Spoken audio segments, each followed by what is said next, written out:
Bonjour à tous, bienvenue dans notre compte-rendu matinal. Hier c'était un peu une séance pour rien, du moins sur le CAC 40, puisque l'on va voir que celui-ci a clôturé de manière étale. Aux États-Unis, c'est toujours un peu plus difficile et l'on va voir que l'intelligence artificielle continue de peser. On dirait qu'elle s'attaque petit à petit à différents secteurs. Donc on a vu la semaine dernière que c'était essentiellement les secteurs des services. En d'autres termes, l'intelligence artificielle pourrait bien balayer un certain nombre de logiciels, mettre à la porte un certain nombre de personnels. Bref, l'intelligence artificielle s'apprête à remplacer beaucoup de services et donc ça a pesé, bien évidemment, sur le secteur technologique. Et hier, on va voir que ça a pesé maintenant sur le secteur financier. On n'a pas fini de parler de l'intelligence artificielle. Mais revenons à des considérations plus prosaïques, c'est-à-dire plus graphiques, et regardons ce qui s'est passé sur notre CAC 40. Alors, notre CAC 40, ce qui était important, c'est qu'il ait mis fin au véritable désordre qu'avait créé la volonté de M. Trump d'aller acquérir le Groenland. Et quand je dis acquérir, c'était vraiment prendre possession. Bon, on connaît sa technique. Finalement, il n'a rien attaqué du tout. Il s'est réinstallé dans les anciennes bases américaines. Et on a envie de dire, a priori, on ne va plus entendre parler du Groenland. Mais bon, peut-être que je m'avance un peu en disant ça. Il est bien capable de me contredire d'une manière ou d'une autre. Mais bon, constatons que notre CAC 40 a quelque part pansé ses plaies et puis il nous a permis de reconstruire un aspect graphique que j'allais dire tout à fait normal avec des bougies qui s'emboîtent les unes dans les autres. Mais beaucoup mieux, lundi, il avait commencé à déborder très clairement les 8 275 points. Donc ça, c'était super parce que c'était la porte ouverte aux 8 400 points. Alors vous allez me dire, mais pourquoi vous dites c'était? Moi, je dis c'était parce que hier, les acheteurs qui étaient plutôt enthousiastes à l'ouverture, finalement, ont quand même, réfléchi, pesé le pour et le contre, regardé du côté des États-Unis, ils se sont aperçus que franchement, on n'était pas dans une envie de record là-bas. Donc bref, on a dit, tiens, et si on s'arrêtait là pour le moment, si on soufflait. Donc le CAC 40 hier, il a soufflé avec une toute petite hausse très très symbolique de 0,06%. Alors on le voit bien, il est à moins de 70 points des 8 400 points. Il faudrait pas grand-chose pour que l'on s'offre un record historique, outre un record annuel. Mais pour ça, il faut une étincelle.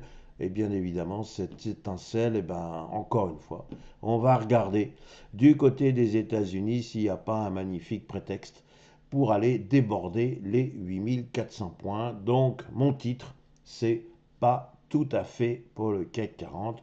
On va naviguer entre 8 275 points, incontestablement transformés en support, et la résistance des 8 400 points, dont je rappelle qu'elle est bien ronde et aussi bien symbolique.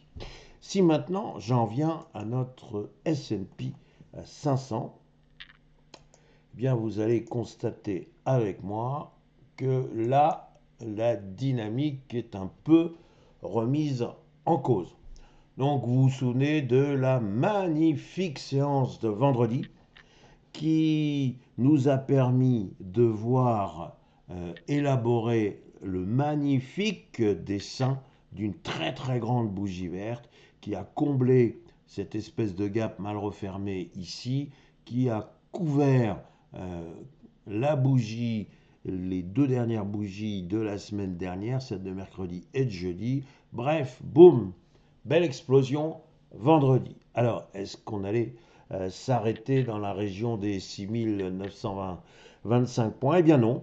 Lundi, on est reparti, c'est-à-dire que franchement, la psychologie positive était du côté acheteur et on a failli tutoyer les 7000 points, mais enfin pas tout à fait.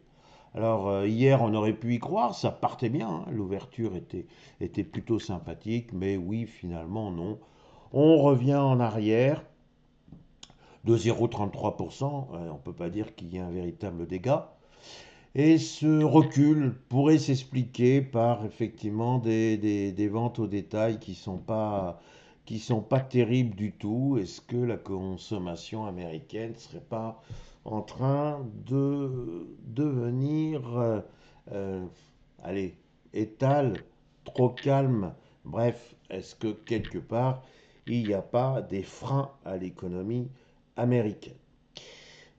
C'est d'autant plus important ce que je vous dis que cet après-midi, nous allons avoir les chiffres mensuels de l'emploi. Alors on sait que ces derniers sont généralement publiés un vendredi, donc ils auraient dû intervenir vendredi dernier, et ils ne sont pas intervenus vendredi dernier, tout simplement parce qu'il y a eu encore un petit épisode de shutdown. Décidément, c'est presque une manie américaine, mais là c'était un mini shutdown, ça a duré 2 3 jours, et puis bon, ça y est, il y a eu les crédits nécessaires pour que les administrations américaines, du moins certaines d'entre elles, puissent fonctionner. Alors, donc aujourd'hui, nous aurons avec un petit décalage les chiffres mensuels de l'emploi américain. Autant dire que ceux-ci vont être scrutés avec le plus grand soin.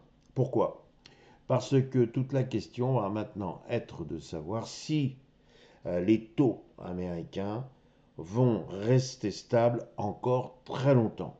Et il y aurait un membre de la Fed qui est venu dire, écoutez, il vaut mieux partir du principe qu'il n'y aura pas de baisse de taux dans les mois à venir. Sous-entendu, ça paraît à peu près certain que tant que M. Powell sera encore là, il n'y aura pas de baisse des taux.